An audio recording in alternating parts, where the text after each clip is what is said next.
আসসালামু আলাইকুম, ডেলিসিয়াস বাংলা ফুডে সবাইকে আরও একবার স্বাগত জানাচ্ছি আরও একটি রেসিপি দেখার জন্য। আজকে আমি আপনাদের সঙ্গে 3 ধরনের পরোটা রেসিপি শেয়ার করব। তো প্রথমে আমি শীতের কালারফুল কিছু সবজি দিয়ে সবজি পরোটা তৈরি করে দেখাচ্ছি।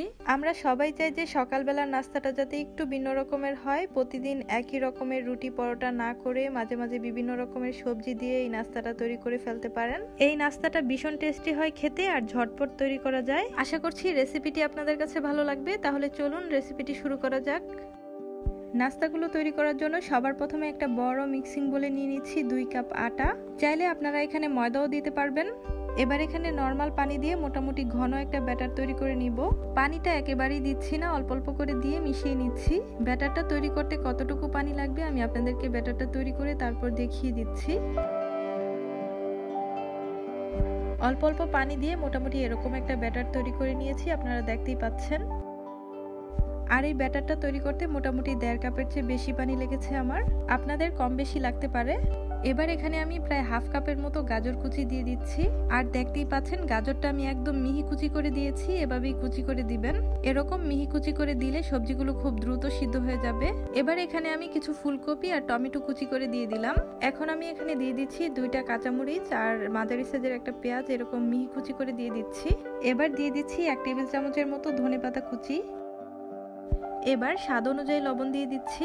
আমি এখানে 3 রকমের লবণ দিচ্ছি, সাধারণ খাবার লবণ, বিট লবণ আর টেস্টি সল্ট। আপনারা এখানে যে কোনো একটা লবণ স্বাদ অনুযায়ী দিয়ে দিবেন। এবার এখানে দিয়ে দিচ্ছি 1/2 চা চামচ সাদা গোলমরিচের গুঁড়া আর 1/2 চা চামচ চিলি ফ্লেক্স। এবার সবকিছু একসঙ্গে ভালো করে মিশিয়ে নিচ্ছি। আপনারা চাইলে এখানে আরো অনেক ধরনের সবজি অ্যাড করতে পারেন, যেমন বাঁধাকপি, শালগম, তারপরে বিভিন্ন কালারের ক্যাপসিকামও দিতে পারেন। তো দেখতেই পাচ্ছেন সবকিছু খুব ভালো করে মিশিয়ে নিয়েছি। এবার একটা চামচ দিয়ে আপনাদেরকে এর ঘনত্বটা দেখিয়ে দিচ্ছি। দেখতেই পাচ্ছেন এর ঘনত্বটা ঠিক এরকম হবে। এবার এই নাস্তাগুলো তৈরি করার জন্য চুলায় চলে যাচ্ছি। নাস্তাগুলো তৈরি করার জন্য চুলায় একটা প্যান বসিয়ে দিয়ে এর মধ্যে আমি পরিমাণ মতো ব্যাটার দিয়ে দিচ্ছি। আমি এখানে 2 চামচের মতো ব্যাটার দিয়ে গোল করে চামচটা দিয়ে ছড়িয়ে দিচ্ছি। এবার কিছুক্ষণ এভাবেই রেখে দিচ্ছি। যখন একটা পাশ সিদ্ধ হয়ে যাবে তখন উল্টে দিচ্ছি। যখন এই পাশটাও কিছুটা হয়ে যাবে তখন এর মধ্যে আমি 1 টেবিল চামচের মতো সয়াবিন তেল দিয়ে দিচ্ছি। আপনারা চাইলে এই নাস্তাটা তেল ছাড়া একদম হেলদি ভাবে তৈরি করতে পারেন, তবে আমি তেল দিয়ে নাস্তাটা লাল লাল করে ভেজে নিচ্ছি। এতে করে নাস্তাটা খেতে আরো বেশি মজাদার হবে। মিডিয়াম আঁচে নাস্তাটা ভাজতে ভাজতে সবজিগুলো কিন্তু এমনিতেই সিদ্ধ হয়ে যাবে। নাস্তাটা ভাজতে ভাজতে যখন 2টা পাশে খুব সুন্দর একটা কালার চলে এসেছে তখন আমি তুলে নিচ্ছি। আর একইভাবে সবগুলো নাস্তাই তৈরি করে নিচ্ছি। প্রথমে 2 চামচ করে ব্যাটার দিয়ে চামচটা দিয়ে গোল করে যতটুকু সম্ভব ছড়িয়ে দিব। যারা একদমই সবজি খেতে চান না তারা এভাবে সবজি দিয়ে পরোটা তৈরি করে খেতে পারেন। এই পরোটা বা নাস্তাটা যখন তৈরি করে খাবেন বুঝতেই পারবেন না এটা যে সবজি দিয়ে তৈরি করা, এতটাই মজাদার। তো দেখতেই পাচ্ছেন সবগুলো নাস্তা আমার তৈরি করে নেওয়া হয়ে গেছে। এই নাস্তাটা আপনারা অবশ্যই বাসায় ট্রাই করে দেখবেন, ইনশাল্লাহ আপনাদের কাছে অনেক বেশি ভালো লাগবে। এই নাস্তাটা আমার কাছে অনেক বেশি ভালো লেগেছে। আপনাদের কাছে ভালো লাগলে অবশ্যই লাইক, কমেন্ট এবং বেশি বেশি শেয়ার করবেন। এবার আমি আপনাদের সঙ্গে দ্বিতীয় পরোটাটি তৈরি করে দেখাচ্ছি।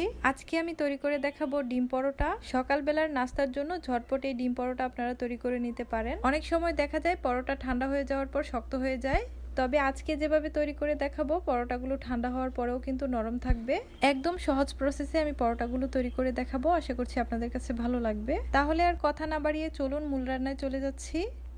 পরোটাগুলো তৈরি করার জন্য সবার প্রথমে একটা বাটিতে নিয়ে নিচ্ছি 2 কাপ পরিমাণে ময়দা। আপনারা চাইলে কিন্তু ময়দার পরিবর্তে আটাও নিতে পারেন। এবার এখানে দিয়ে দিচ্ছি স্বাদ অনুযায়ী লবণ আর দিয়ে দিচ্ছি 1/2 চা চামচ পরিমাণ বেকিং পাউডার। বেকিং পাউডারটা একদমই অপশনাল, দিলে পরোটাটা একদমই সফট হয়, আপনারা চাইলে কিন্তু স্কিপ করতে পারেন। এবার একটা স্প্যাচুলা দিয়ে সব উপকরণগুলোকে একটুখানি মিশিয়ে নিচ্ছি। মিশানো হয়ে গেলে এবার আমি মাঝ বরাবর একটু ফাঁকা করে নিচ্ছি। এবার এর মধ্যে আমি দিয়ে দিচ্ছি 1/2 কাপ পরিমাণ পানি। এখানে আমি নর্মাল পানিটাই ব্যবহার করেছি। এবার পানি আর তেলটা হাত দিয়ে একটু মিক্স করে নিয়ে আমি ময়দার সঙ্গে ভালো করে মিশিয়ে নিব। 1/2 কাপ পানিতে কিন্তু ময়দার ডোটা ভালো করে মাখা হবে না, আমি আরো পানি অল্প অল্প করে দিয়ে ময়দার ডোটা একদম সফট করে তৈরি করে নিব।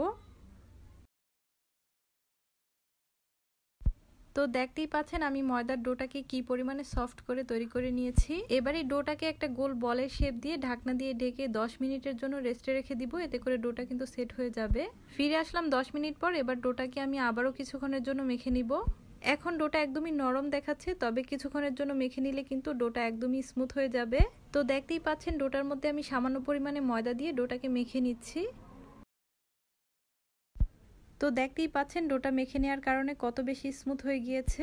এবারে ডোটাকে একটা চপিং বোর্ডের উপরে নিয়ে সমান ভাগে লেচি কেটে নিব। আমি মোট 6 ভাগে লেচি কেটে নিচ্ছি, মানে আমার 6টা পরোটা হবে। পরোটাগুলো আমি খুব বেশি মোটা করে বেলবো না, তাই মাঝারি সাইজের করে লেচি কেটে নিয়েছি। আপনারা আপনাদের পছন্দ মতো ছোট বড় করে কেটে নিতে পারেন। এবারে এই লেচিগুলোকে আমি গোল করে রেডি করে নিব। তো দেখতেই পাচ্ছেন সবগুলো লেচি আমি রেডি করে নিয়েছি। এবার এগুলো একটা ঢাকনা দিয়ে ডেকে সাইডে রেখে দিচ্ছি। এবার আমি ডিমের মিশ্রণটা রেডি করে নিব। পরোটাগুলো তৈরি করতে আজকে আমি 3টা ডিম ব্যবহার করছি, আপনারা আপনাদের প্রয়োজন মতো নিয়ে নেবেন। তো দেখতেই পাচ্ছেন আমি একটা বাটিতে 3টা ডিম ভেঙে নিলাম। এবার এখানে দিয়ে দিচ্ছি স্বাদ অনুযায়ী লবণ, 1/4 চা চামচ করে দিয়ে দিচ্ছি হলুদের গুঁড়া আর জিরার গুঁড়া। জিরার গুঁড়ার পরিবর্তে আপনারা এখানে চাইলে চাট মশলা ব্যবহার করতে পারেন। এরপর এখানে 5-6টার মতো মিহি কুচি করে রাখা কাঁচামরিচ দিয়ে দিলাম। এরপর এখানে পেঁয়াজ কুচি দিয়ে দিলাম, পেঁয়াজটাকেও আমি একদম মিহি কুচি করে নিয়েছি। ধনে পাতা কুচি দিয়ে দিলাম 1 টেবিল চামচের মতো। এখন সব উপকরণগুলোকে মিশিয়ে নিব। ডিমের এই মিশ্রণটা পরোটাগুলো তৈরি করার কিছুক্ষণ আগেই তৈরি করে নিবেন। অনেক আগে তৈরি করে রাখলে পেঁয়াজ আর মরিচ থেকে পানি ছেড়ে দিবে, তখন কিন্তু এই মিশ্রণটা পাতলা হয়ে যাবে। তাই পরোটাগুলো ভাজার কিছুক্ষণ আগে এই মিশ্রণটা তৈরি করে নিবেন। ডিমের মিশ্রণটা কিন্তু এখন আমার একদমই রেডি। এবার এটাকে একটা সাইডে রেখে দিব। এখন পরোটাগুলো বেলে নিব। তার জন্য আমি একটা লেচি নিয়ে নিয়েছি। সামান্য পরিমাণে ময়দা দিয়ে পরোটা বেলে নিব। প্রথমে পাতলা এবং বড় করে আমি একটা রুটি বেলে নিব। তো দেখতেই পাচ্ছেন আমি একটা রুটি বেলে নিয়েছি। এবার এই রুটির উপরে সামান্য পরিমাণে সয়াবিন তেল দিয়ে ব্রাশ করে নিব। রুটির চারপাশে তেলটা ব্রাশ করে নেওয়ার পর এর উপরে আমি সামান্য পরিমাণে ময়দা ছড়িয়ে দিচ্ছি। এতে করে পরোটাটা অনেক সফট হয় আর অনেক ফুলে। এবার একটা ছুরি দিয়ে আমি পরোটার সাইড থেকে এভাবে কেটে নিচ্ছি। পরোটাটাকে আমি 8 ভাগে কেটে নিচ্ছি। পরোটার মধ্যে আমি সামান্য পরিমাণে লেয়ার তৈরি করতে চাচ্ছি, যার কারণে আমি পরোটাটাকে 8 ভাগে কেটে নিলাম। আপনারা চাইলে প্রথম বেলাতেই পরোটাটা ভেজে নিতে পারেন। এবার কেটে রাখা অংশগুলো টেনে এনে মাঝ বরাবর সিল করে দিব। এবার এটাকে হাত দিয়ে টেনে সামান্য বড় করে নিব। তারপর আবারও গোল করে তৈরি করে নিব।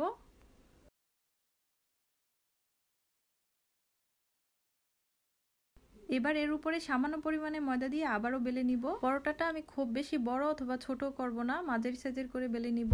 তো দেখতেই পাচ্ছেন পরোটাটা ঠিক আমি কতটুকু পাতলা করে বেলে নিয়েছি। এবার পরোটাটা ভাজতে আমি চুলায় চলে যাচ্ছি। তার জন্য চুলায় একটা ফ্রাই প্যান বসিয়ে আমি হালকা গরম করে নিয়েছি। তারপর পরোটাটা আমি দিয়ে দিলাম। পরোটার একটা পাশ যখন হালকা হয়ে আসবে তখন এটাকে উল্টিয়ে দিচ্ছি। এখন দেখতেই পাচ্ছেন পরোটাটা ফুলতে শুরু করে দিয়েছে। ঠিক এই পর্যায়ে আমি অল্প অল্প করে তেল অ্যাড করে দিব। আমি প্রায় 1/2 টেবিল চামচের মতো তেল এখানে দিয়ে দিলাম। এবার পরোটাটা আবার উল্টিয়ে দিব। তো দেখতেই পাচ্ছেন পরোটার এই পাশটা কিন্তু ভালো করে ভাজা হয়ে গিয়েছে। এখন পরোটার উপরে আমি যে ডিমের মিশ্রণটা রেডি করে রেখেছিলাম সেখান থেকে অল্প অল্প করে দিয়ে দিব। আমি প্রায় 2 থেকে 3 টেবিল চামচের মতো ডিমের মিশ্রণটা দিয়ে পরোটার উপরে ভালো করে ছড়িয়ে দিব। বেশি করে দিলে পরোটাটা খেতে বেশি ভালো লাগে, তবে আপনারা কিন্তু আপনাদের প্রয়োজন মতো দিয়ে দিবেন। ডিমের মিশ্রণটা দিয়ে দেওয়ার পর এবার পরোটাটাকে উল্টিয়ে দিব। এবার ডিমটা যাতে ভালো করে ভাজা হয় তার জন্য আমি আরো সয়াবিন তেল এখানে দিয়ে দিব। তো দেখতেই পাচ্ছেন পরোটার এই পাশটাও কিন্তু ভালো করে ভাজা হয়ে গিয়েছে।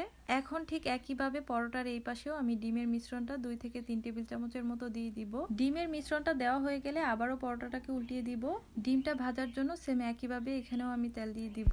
মোট কথা একটা পরোটা ভাজতে আমার 1.5 থেকে 2 টেবিল চামচের মতো তেল লেগেছে। এখন শুধু পরোটাটাকে উল্টিয়ে পাল্টিয়ে গোল্ডেন ব্রাউন কালার আসা পর্যন্ত ভেজে নিব। সম্পূর্ণ পরোটাটা ভাজার সময় আমি চুলার আঁচটা মিডিয়ামেই রেখেছি, কারণ বেশি বাড়িয়ে পরোটাটা ভাজতে গেলে পুড়ে যাবে। তো দেখতেই পাচ্ছেন পরোটার 2টা পাশই কিন্তু ভাজা হয়ে গিয়েছে। এবার এই পরোটাটাকে আমি চুলা থেকে নামিয়ে নিব।